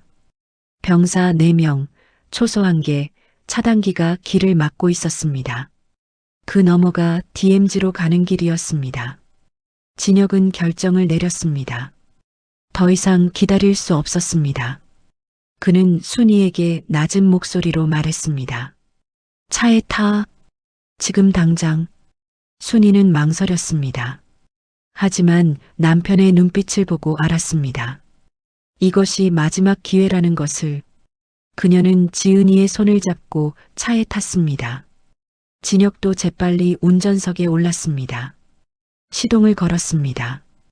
엔진 소리에 병사들이 돌아봤습니다. 진혁은 엑셀을 밟았습니다. 차가 앞으로 튀어나갔습니다. 차단기를 향해 돌진했습니다. 거기서 병사들이 소리쳤습니다. 하지만 진혁은 멈추지 않았습니다. 차는 차단기를 들이받았습니다. 나무로 된 차단기가 부러지며 날아갔습니다. 총성이 울렸습니다. 뒷유리에 금이 갔습니다. 지은이가 비명을 질렀습니다. 엎드려, 고개를 숙여. 진혁이 소리쳤습니다. 순이가 지은이를 바닥으로 끌어내렸습니다. 총성이 계속 들렸습니다. 차체에 총알이 박히는 소리가 났습니다. 하지만 차는 계속 달렸습니다. 검문소를 벗어났습니다. 앞에는 일직선 도로가 펼쳐져 있었습니다. DMZ로 가는 길이었습니다. 진혁은 속도를 최대한 높였습니다. 백미러를 봤습니다. 검문소에서 차 한 대가 따라오기 시작했습니다. 추격이었습니다. 붙잡혀요? 순이가 울먹였습니다. 진혁은 고개를 저었습니다. 아직 아니야. 조금만 더 가면 돼. 5분을 달렸습니다. 추격 차량이 점점 가까워졌습니다. 그들은 무전으로 지원을 요청했을 것입니다. 곧 더 많은 차량이 올 것입니다. 헬리콥터가 뜰 수도 있었습니다. 앞에 표지판이 보였습니다. DMZ 진입 금지 구역. 민간인 출입 절대 불가. 진혁은 그 표지판을 지나쳤습니다. 이제 군사지역이었습니다. 하지만 동시에 남쪽에 가장 가까운 곳이었습니다. 도로가 끝났습니다. 앞에는 철조망과 표지판들이 보였습니다. 지뢰지대. 진혁은 차를 세웠습니다. 더 이상 차로는 갈 수 없었습니다. 내려. 여기서부터는 걸어야 해. 세 사람은 차에서 뛰어내렸습니다. 진혁은 가슴에 품었던 장부를 다시 확인했습니다. 순이는 지은이의 손을 꽉 잡았습니다.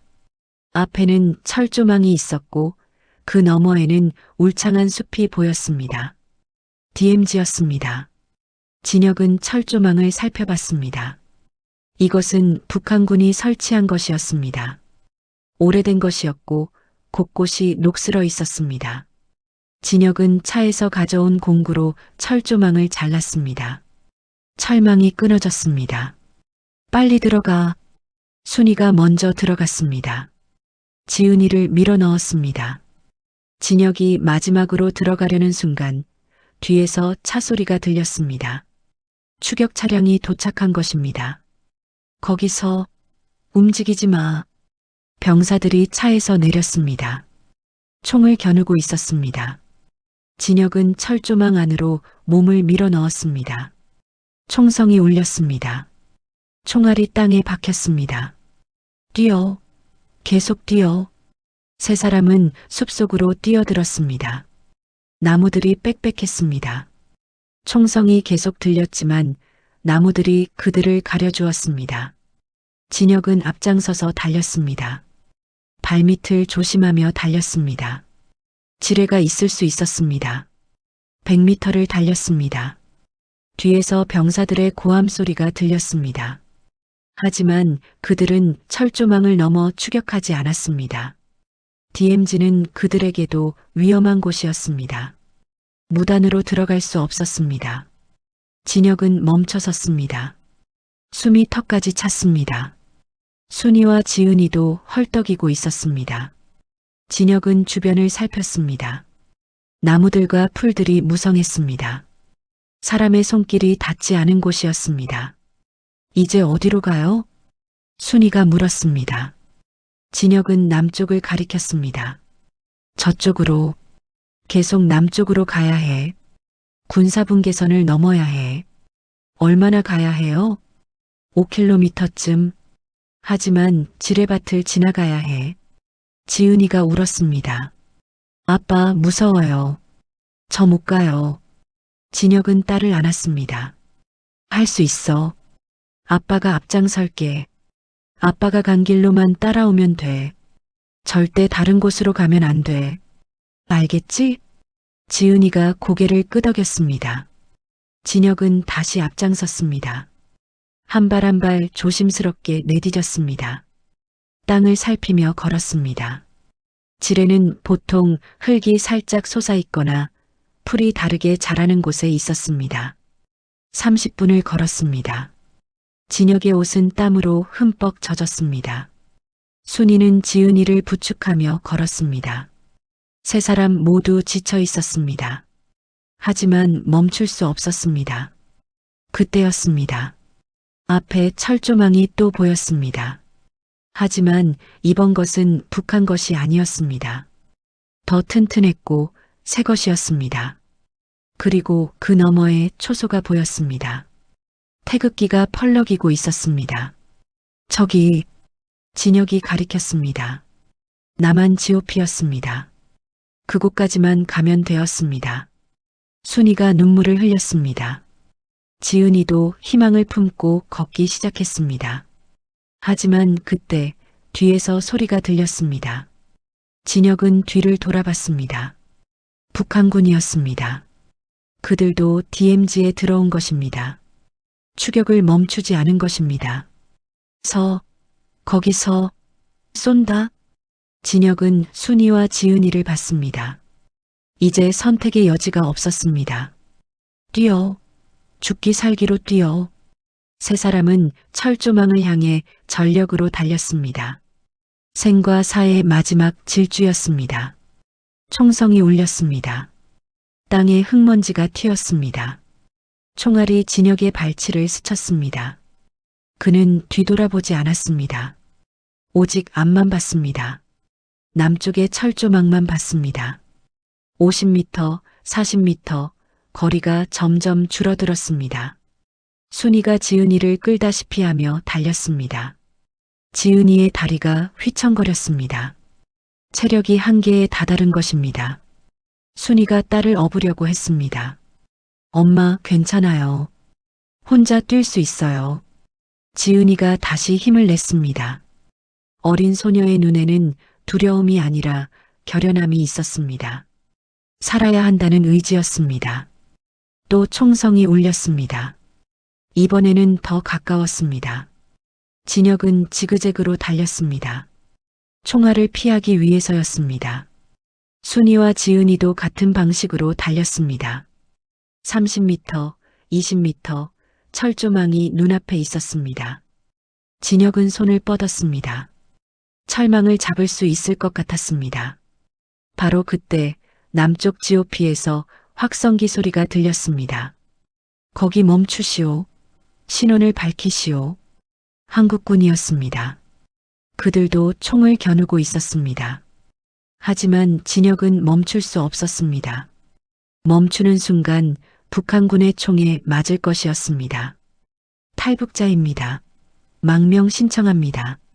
진혁이 있는 힘껏 소리쳤습니다. 하지만 총성 때문에 잘 들리지 않았습니다. 그는 다시 소리쳤습니다. 탈북자입니다. 가족과 함께 왔습니다. 도와주십시오. 한국군 병사들이 움직였습니다. 그들도 상황을 파악한 것입니다. 북한군이 민간인을 향해 총을 쏘고 있었습니다. 이것은 명백한 도발이었습니다. 진혁은 철조망에 도착했습니다. 손으로 철망을 잡아당겼습니다. 녹슨 부분이 있었습니다. 오래된 철조망이었습니다. 진혁은 힘껏 당겼습니다. 철망이 삐걱거렸습니다. 하지만 쉽게 찢어지지 않았습니다. 뒤에서 북한군의 소리가 들렸습니다. 그들이 가까워지고 있었습니다. 100m도 남지 않은 것 같았습니다. 진혁은 이를 악물고 철망을 당겼습니다. 손에서 피가 났습니다. 철망에 베인 것입니다. 하지만 아픔을 느낄 겨를이 없었습니다. 철망이 조금 찢어졌습니다. 진혁은 그 틈을 더 벌렸습니다. 순이가 옆으로 왔습니다. 함께 잡아당겼습니다. 철망이 더 찢어졌습니다. 사람이 통과할 만큼 벌어졌습니다. 지은이 먼저. 진혁이 소리쳤습니다. 순이가 지은이를 밀어 넣었습니다. 지은이가 철망 사이로 몸을 밀어 넣었습니다. 옷이 찢어졌지만 통과했습니다. 남쪽 땅에 발을 디뎠습니다. 이제 당신 차례. 진혁이 순이를 밀었습니다. 순이가 철망으로 들어갔습니다. 하지만 그녀의 옷이 철망에 걸렸습니다. 순이가 몸부림쳤습니다. 옷이 걸렸어요. 진혁은 뒤를 돌아봤습니다. 북한군이 50m 앞까지 왔습니다. 그들이 총을 겨누고 있었습니다. 진혁은 순이의 옷을 잡아당겼습니다. 옷이 찢어지며 순이가 철망을 통과했습니다. 그녀도 남쪽 땅에 쓰러졌습니다. 이제 진혁만 남았습니다. 그가 철망으로 몸을 밀어 넣으려는 순간 총성이 울렸습니다. 총알이 진혁의 어깨를 스쳤습니다. 뜨거운 열기가 퍼졌습니다. 피가 흘렀습니다. 진혁은 비명을 참았습니다. 이를 악물고 철망을 통과했습니다. 그가 철망을 넘는 순간 북한군이 더 가까이 왔습니다. 그들도 철조망 앞에 섰습니다. 하지만 넘어오지는 않았습니다. 군사분계선이었습니다. 넘으면 전쟁이 될 수 있었습니다. 한북한군 장교가 소리쳤습니다. 김진혁, 너는 조국을 배신한 반역자다. 너와 내 가족은 반드시 처벌받을 것이다. 진혁은 대답하지 않았습니다. 그저 순이와 지은이를 안았습니다. 세 사람은 울었습니다. 살아남았다는 안도감이었습니다. 한국군 병사들이 달려왔습니다. 총을 든 채 경계하고 있었습니다. 한 병사가 진혁에게 물었습니다. 신원을 밝히십시오. 어디서 오셨습니까? 진혁은 떨리는 목소리로 대답했습니다. 평양에서 왔습니다.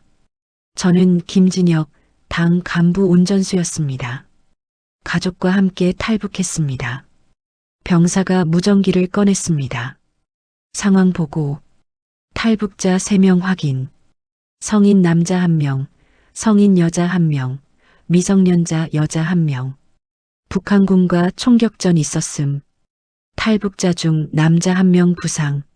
무전기 너머로 지시가 내려왔습니다. 병사가 진혁에게 말했습니다. 일단 안전한 곳으로 이동하겠습니다. 따라오십시오. 진혁은 일어서려고 했습니다. 하지만 다리에 힘이 풀렸습니다. 어깨의 상처에서 피가 계속 흘렀습니다. 병사가 진혁을 부축했습니다. 다른 병사가 순이와 지은이를 도왔습니다. 그들은 GOP 초소로 향했습니다. 100m를 걸었습니다. 철조망 너머로 북한군이 여전히 서 있었습니다. 그들은 총을 내리지 않았습니다. 하지만 더 이상 쏘지는 않았습니다. 초소에 도착했습니다. 군의관이 달려와 진혁의 상처를 확인했습니다. 총상입니다. 관통상은 아니고 스친 상처입니다. 응급처치하겠습니다. 군의관이 진혁의 옷을 벗기고 상처를 소독했습니다. 진혁은 이를 악물었습니다. 아팠지만 참을 만했습니다. 죽을 것 같은 공포에 비하면 아무것도 아니었습니다. 소독이 끝나고 붕대를 감았습니다. 군의관이 말했습니다. 일단 출혈은 멈췄습니다. 하지만 병원에 가서 정밀 검사를 받으셔야 합니다. 진혁은 고개를 끄덕였습니다. 그리고 가슴에서 장부를 꺼냈습니다. 피로 얼룩져 있었지만 내용은 여전히 선명했습니다. 진혁은 장교에게 장부를 건넸습니다. 이것을 국정원에 전달해 주십시오. 북한 당 고위 간부들의 비자금 명세서입니다. 수백억 원 규모입니다. 장교는 장부를 받아 펼쳐봤습니다. 그의 얼굴이 굳어졌습니다. 이것이 얼마나 중요한 문서인지 알았습니다. 이것은 어떻게 입수하셨습니까? 제가 모시던 리성철 부부장이 떨어뜨린 것입니다. 그는 비자금을 횡령하고 도주하려다 실패했습니다. 저는 그 일에 연루되어 감시를 받았습니다. 그래서 탈북을 결심했습니다. 장교는 무전기를 들었습니다. 긴급 상황, 고위급 탈북자 확보, 중요 문서 입수, 국정원 연락 요청. 몇 분 후 헬리콥터 소리가 들렸습니다. 하늘에서 헬리콥터가 내려왔습니다. 군용 헬리콥터였습니다. 착륙하자 검은 정장을 입은 남자들이 내렸습니다. 국정원 요원들이었습니다. 한 요원이 진혁에게 다가왔습니다. 김진혁 씨 맞습니까? 예, 그렇습니다. 저는 국가정보원 북한 담당 요원입니다. 일단 안전한 곳으로 이동하겠습니다. 가족분들도 함께 가시면 됩니다. 진혁은 순이와 지은이를 봤습니다. 두 사람은 여전히 겁에 질려 있었습니다. 진혁이 그들의 손을 잡았습니다. 괜찮아. 이제 안전해. 네 사람은 헬리콥터에 올랐습니다. 헬리콥터가 떠올랐습니다. 창밖으로 DMZ가 보였습니다.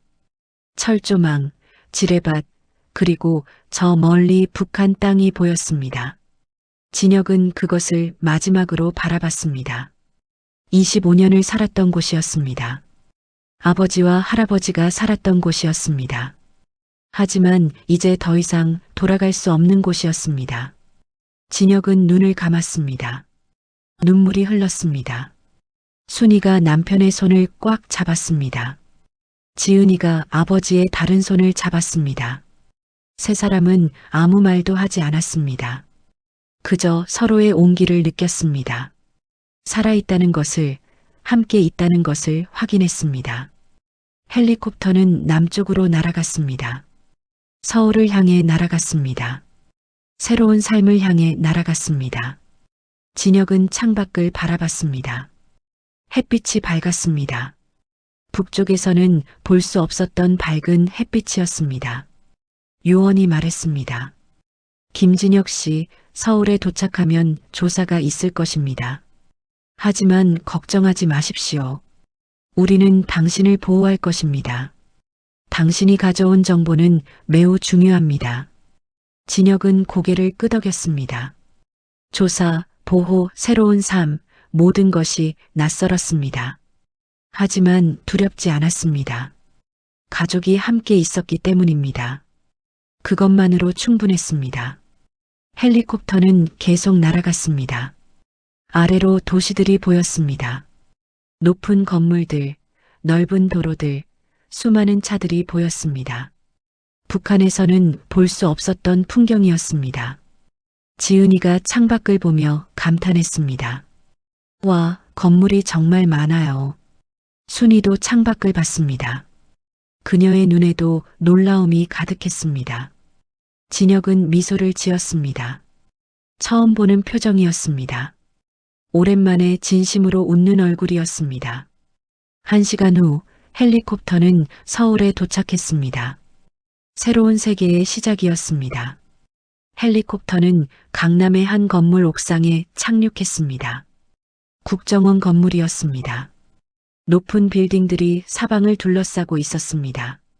진혁은 헬리콥터에서 내리며 주변을 둘러봤습니다. 북한에서는 본 적 없는 풍경이었습니다. 건물들이 하늘을 찌를 듯 높았고 거리는 차들로 가득했습니다. 사람들이 자유롭게 걸어 다녔습니다. 요원들이 일행을 건물 안으로 안내했습니다. 엘리베이터를 타고 지하로 내려갔습니다. 복도를 지나 한방에 도착했습니다. 넓은 조사실이었습니다. 책상과 의자가 있었고 한쪽 벽면에는 거울이 있었습니다. 진혁은 알았습니다. 매직미러였습니다. 저 너머에서 누군가 지켜보고 있을 것이었습니다. 일단 여기서 쉬십시오. 의료진이 와서 검진을 할 것입니다. 그 후에 조사가 시작됩니다. 요원이 말했습니다. 진혁은 고개를 끄덕였습니다. 순이와 지은이는 구석 소파에 앉았습니다. 지은이는 어머니 품에 안겨 잠들어 있었습니다. 너무 지쳐 있었습니다. 30분 후 의료진이 왔습니다. 진혁의 어깨 상처를 다시 검사했습니다. 소독하고 새 붕대를 감았습니다. 순이와 지은이도 간단한 건강검진을 받았습니다. 다행히 큰 문제는 없었습니다. 탈수 증상과 피로가 전부였습니다. 검진이 끝나자 음식이 들어왔습니다. 밥, 국, 반찬들이 정갈하게 차려져 있었습니다. 진혁은 한참을 음식을 바라봤습니다. 북한에서는 이런 음식을 먹기 어려웠습니다. 특히 요즘 같은 때는 더욱 그랬습니다. 드십시오. 배고프시죠? 요원이 말했습니다. 진혁은 수저를 들었습니다. 첫 숟가락을 뜨는데 눈물이 났습니다. 순이도 울면서 밥을 먹었습니다. 지은이는 잠에서 깨어 배고프다고 했습니다. 세 사람은 말없이 식사를 했습니다. 식사가 끝나고 본격적인 조사가 시작되었습니다. 2명의 요원이 들어왔습니다. 한 명은 40대 중반의 남자였고 다른 한 명은 30대 후반의 여자였습니다. 남자 요원이 먼저 말했습니다. 저는 국정원 북한 담당 박민수 팀장입니다. 옆에 계신 분은 이수진 요원입니다. 먼저 말씀드리겠습니다. 여기는 안전합니다. 북한은 더 이상 당신들에게 손을 댈 수 없습니다. 편하게 말씀해 주시면 됩니다. 진혁은 고개를 끄덕였습니다. 박 팀장이 계속 말했습니다. 당신이 가져온 장부를 확인했습니다. 놀라운 내용이더군요. 당 고위 간부 27명의 비자금 명세서입니다. 총액이 3천억 원이 넘습니다. 이것은 북한 정권의 심각한 부패를 증명하는 증거입니다. 진혁은 장부에 대해 설명했습니다. 리성철 부부장이 어떻게 비자금을 관리했는지, 자신이 어떻게 그 일에 연루되었는지, 그리고 어떻게 장부를 손에 넣게 되었는지 모두 말했습니다. 조사는 3시간 동안 이어졌습니다. 박 팀장은 모든 것을 꼼꼼하게 기록했습니다. 진혁이 알고 있는 당 간부들의 이름, 그들의 지위, 비자금의 용도, 모든 것을 물었습니다. 진혁은 아는 대로 대답했습니다. 마지막으로 한 가지만 더 묻겠습니다. 리성철 부부장은 어디로 갔다고 생각하십니까? 중국으로 넘어가려고 했을 것입니다. 하지만 실패했을 겁니다. 북한 보위부가 중국 공안과 협조하고 있으니까요. 박 팀장이 고개를 끄덕였습니다. 맞습니다. 이틀 전 중국 단둥에서 리성철이 체포되었습니다. 북한으로 송환되었습니다. 아마 처형되었을 것입니다. 진혁은 숨을 삼켰습니다. 리성철 부부장. 그는 살아남으려 했지만 실패했습니다. 하지만 진혁은 성공했습니다. 운이 좋았던 것일까? 아니면 선택이 달랐던 것일까? 조사가 끝났습니다. 박 팀장이 말했습니다. 수고하셨습니다. 이제 보호시설로 이동하겠습니다. 거기서 당분간 생활하시면 됩니다. 신변 보호는 물론이고 정착 지원도 받으실 수 있습니다. 진혁은 가족을 봤습니다. 순이는 지친 얼굴로 남편을 바라봤습니다. 지은이는 다시 잠들어 있었습니다.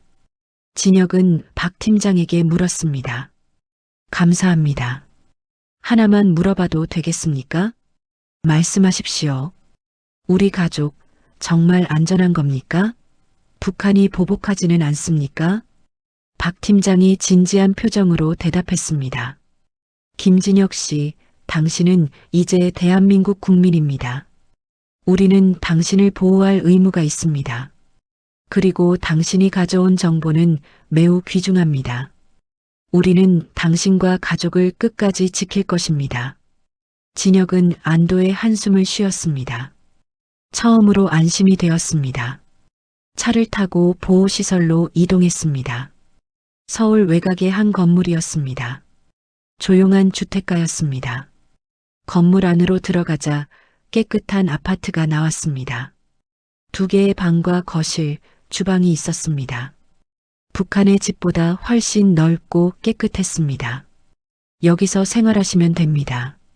필요한 것은 말씀하시면 지원해 드리겠습니다.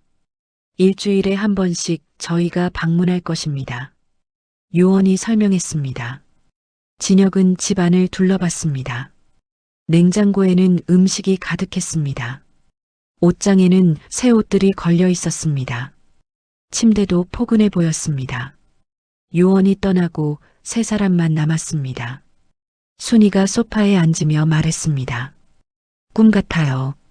정말 여기가 현실인가 싶어요. 진혁이 아내 옆에 앉았습니다. 현실이야. 우리 해냈어. 살아남았어. 지은이가 방을 둘러보다가 창문으로 갔습니다. 창밖으로 서울의 야경이 보였습니다. 불빛들이 반짝였습니다. 지은이가 감탄했습니다. 아빠, 저기 봐요. 불빛이 정말 많아요. 진혁은 딸 옆으로 갔습니다. 함께 창밖을 바라봤습니다. 서울의 밤은 밝았습니다. 수많은 불빛들이 도시를 밝히고 있었습니다. 평양과는 전혀 달랐습니다. 지은아, 이제 여기가 우리 집이야. 정말요? 계속 여기서 살 수 있어요? 그래. 계속 여기서 살 거야. 학교도 다니고 친구도 사귀고 평범하게 살 수 있어. 지은이가 아버지를 안았습니다. 순이도 다가와 둘을 안았습니다.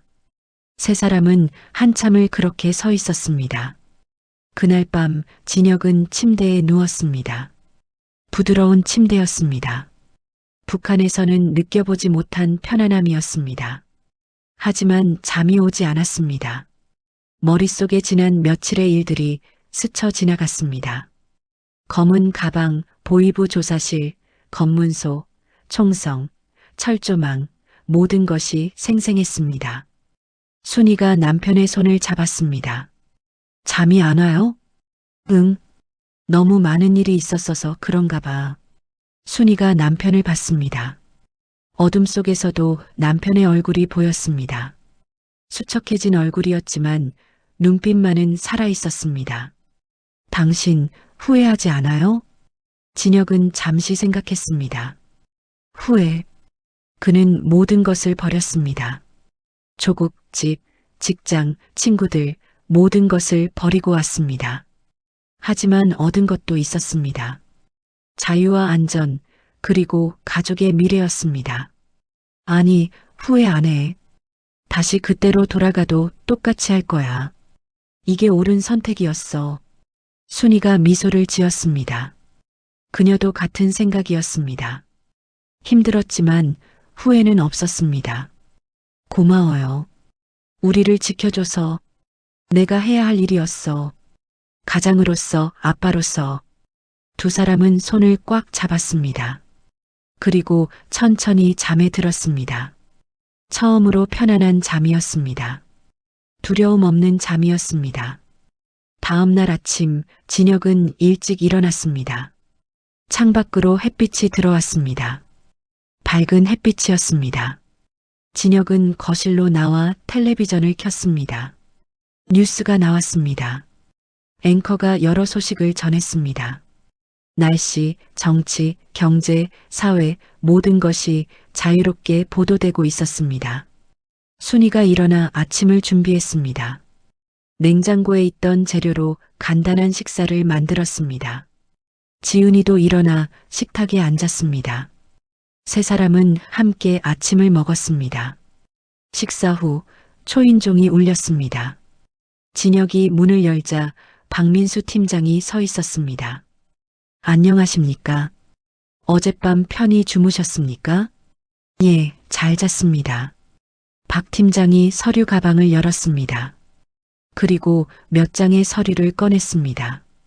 이것은 대한민국 거주 허가증입니다. 그리고 이것은 정착지원금 신청서입니다. 작성하시면 당장 생활에 필요한 지원을 받으실 수 있습니다. 진혁은 서류를 받았습니다.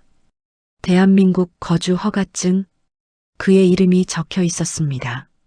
김진혁, 생년월일, 주소, 모든 것이 새로 시작되는 것이었습니다. 감사합니다. 박 팀장이 미소를 지었습니다. 천만에요. 이제 새로운 삶을 시작하시면 됩니다. 힘들겠지만 우리가 돕겠습니다. 진혁은 서류를 보며 생각했습니다. 새로운 삶, 그것은 두렵기도 하고 설레기도 했습니다. 하지만 무엇보다 희망이었습니다. 1년이 흘렀습니다. 서울 구로구의 작은 아파트였습니다. 25평 남짓한 공간이었지만 진혁의 가족에게는 궁전이었습니다. 거실 창문으로 겨울 햇살이 들어왔습니다. 따뜻한 빛이었습니다. 진혁은 소파에 앉아 그 빛을 바라봤습니다. 텔레비전에서 뉴스가 흘러나왔습니다.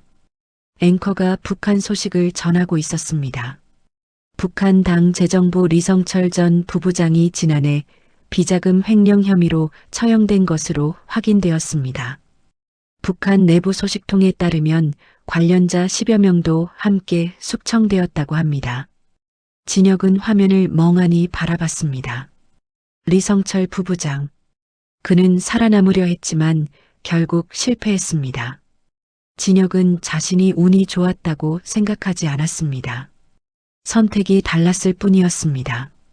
리 부부장은 혼자 도망치려 했지만 진혁은 가족과 함께였습니다. 그 차이가 생과 사를 갈랐습니다. 현관문이 열렸습니다. 순이가 장을 보고 들어왔습니다. 그녀는 이제 근처 식당에서 일하고 있었습니다. 주방 보조였지만 일이 즐거웠습니다. 자유롭게 일할 수 있다는 것, 정당한 대가를 받는다는 것이 감사했습니다. 다녀왔어요. 오늘 사장님이 김치찌개 끓이는 법 가르쳐 주셨어요. 순이가 밝은 목소리로 말했습니다. 1년 전에 그녀와는 다른 얼굴이었습니다. 생기가 돌았고 미소가 많아졌습니다. 진혁도 미소를 지었습니다. 그래, 나중에 우리도 식당 하나 차리면 어떨까? 좋죠. 당신 운전도 잘하니까 배달도 할 수 있잖아요. 두 사람은 웃었습니다. 소박한 꿈이었지만 충분히 아름다운 꿈이었습니다. 오후 3시 현관문이 다시 열렸습니다. 지은이가 학교에서 돌아왔습니다. 교복을 입은 모습이 제법 학생다웠습니다. 그녀는 이제 중학교 3학년이었습니다. 처음에는 적응이 어려웠습니다. 말투도 달랐고 문화도 달랐습니다. 하지만 지금은 친구들도 생겼고 성적도 중간쯤 했습니다. 아빠, 엄마 다녀왔어요. 어서 와. 학교 어땠어? 오늘 수학 시험 봤는데요. 생각보다 잘 본 것 같아요. 지은이가 가방을 내려놓으며 말했습니다. 진혁은 딸을 봤습니다. 1년 전 DMZ를 건너던 그 겁에 질린 소녀가 아니었습니다. 이제는 평범한 한국 학생이었습니다. 친구들과 수다를 떨고 아이돌을 좋아하고 시험 걱정을 하는 평범한 10대였습니다. 잘했어. 오늘 저녁은 내가 좋아하는 불고기 해줄게. 순이가 말했습니다. 지은이가 환하게 웃었습니다. 그 웃음을 보며 진혁은 생각했습니다. 이것을 위해 목숨을 걸었던 것이라고, 딸의 이 평범한 웃음을 위해서였다고. 저녁이 되었습니다. 세 사람은 식탁에 둘러앉았습니다. 불고기, 된장찌개, 김치, 밥이 차려졌습니다. 북한에서는 상상할 수 없었던 식사였습니다. 진혁은 수저를 들며 말했습니다. 잘 먹겠습니다. 식사를 하며 지은이가 물었습니다. 아빠, 우리 다음 주 주말에 놀이공원 갈 수 있어요? 친구들이 롯데월드 정말 재미있대요. 진혁은 잠시 망설였습니다. 아직도 가끔 밖에 나가는 것이 두려웠습니다. 북한의 추적이 있을까봐, 누군가 자신을 알아볼까봐 걱정했습니다. 하지만 박민수 팀장이 말했습니다. 더 이상 숨어 살 필요가 없다고, 당당하게 살아도 된다고. 그래, 가자. 가족 나들이 하는 거야. 지은이가 환호했습니다. 순이도 미소를 지었습니다. 진혁은 가족의 얼굴을 바라봤습니다. 행복한 얼굴들이었습니다. 이것만으로 충분했습니다. 식사 후 진혁은 혼자 베란다로 나갔습니다. 창문을 열자 찬 공기가 들어왔습니다. 12월의 바람이었습니다. 진혁은 서울의 야경을 바라봤습니다. 수많은 불빛들이 반짝였습니다. 빌딩의 불빛, 거리의 불빛, 자동차의 불빛, 모두가 자유의 증거였습니다. 순이가 뒤에서 다가왔습니다. 남편의 어깨에 담요를 걸쳐 주었습니다. 추운데 왜 나와 있어요? 그냥 생각 좀 하려고. 무슨 생각? 진혁은 한참을 침묵했습니다. 그리고 조용히 말했습니다. 여기까지 온 게 아직도 믿기지 않아. 1년 전 이맘때 우리는 DMZ를 건너고 있었잖아. 총알이 날아오고 죽을 뻔했었는데 지금은 이렇게 평범하게 살고 있어. 순이가 남편의 손을 잡았습니다. 후회해요? 진혁은 고개를 저었습니다. 아니, 전혀. 매일 아침 눈을 뜰 때마다 감사해. 자유롭게 숨 쉴 수 있다는 것, 가족이 안전하다는 것, 내일을 걱정하지 않아도 된다는 것, 모든 게 기적 같아. 순이도 야경을 바라봤습니다. 그녀의 눈에 눈물이 맺혔습니다. 나도 그래요. 가끔 꿈인가 싶어요. 깨어나면 다시 평양의 그 좁은 집에 있을 것 같아서 무서울 때가 있어요. 이건 꿈이 아니야. 현실이야. 우리가 쟁취한 현실이야. 두 사람은 한참을 그렇게 서 있었습니다. 서울의 차가운 바람이 불었지만 따뜻했습니다. 자유의 바람이었기 때문입니다. 며칠 후 진혁은 운전면허 학원에 등록했습니다. 한국에서 다시 운전을 하기 위해서였습니다. 25년의 경력이 있었지만 한국 면허가 필요했습니다. 강사가 말했습니다. 운전 정말 잘하시네요. 어디서 배우셨어요? 평양에서 오래 운전했습니다. 아, 탈북자시구나. 고생 많으셨겠어요. 강사의 말에는 동정이 아니라 존경이 담겨 있었습니다. 진혁은 처음으로 자신의 과거를 부끄러워하지 않았습니다. 오히려 자랑스러웠습니다. 살아남았다는 것이, 가족을 지켰다는 것이. 크리스마스가 다가왔습니다. 거리에는 장식들이 걸렸고 캐럴이 울려 퍼졌습니다. 진혁의 가족은 명동에 나갔습니다. 지은이가 가고 싶어 했던 곳이었습니다. 사람들로 북적였습니다. 연인들, 가족들, 친구들 모두가 행복한 얼굴이었습니다. 지은이가 크리스마스 트리 앞에서 사진을 찍자고 했습니다. 세 사람은 나란히 섰습니다. 지나가던 사람이 사진을 찍어 주었습니다. 카메라 속의 가족은 웃고 있었습니다. 진심으로 행복한 얼굴이었습니다. 그날 밤 집으로 돌아오는 길에 지은이가 말했습니다. 아빠, 오늘 정말 재미있었어요. 우리 또 나와요. 그래, 자주 나오자. 아빠 사랑해요.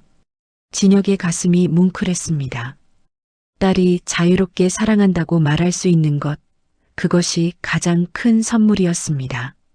집에 도착해 잠들기 전 진혁은 창밖을 다시 한번 바라봤습니다. 어둠 속에서도 서울은 밝았습니다.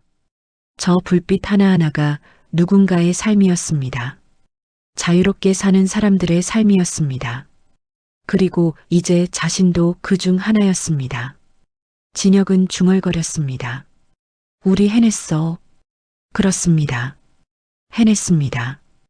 25년간 충성했던 체제를 버리고 목숨을 걸고 지뢰밭을 건넜고 새로운 세상에서 다시 시작했습니다. 쉽지 않았습니다. 지금도 가끔 악몽을 꿉니다.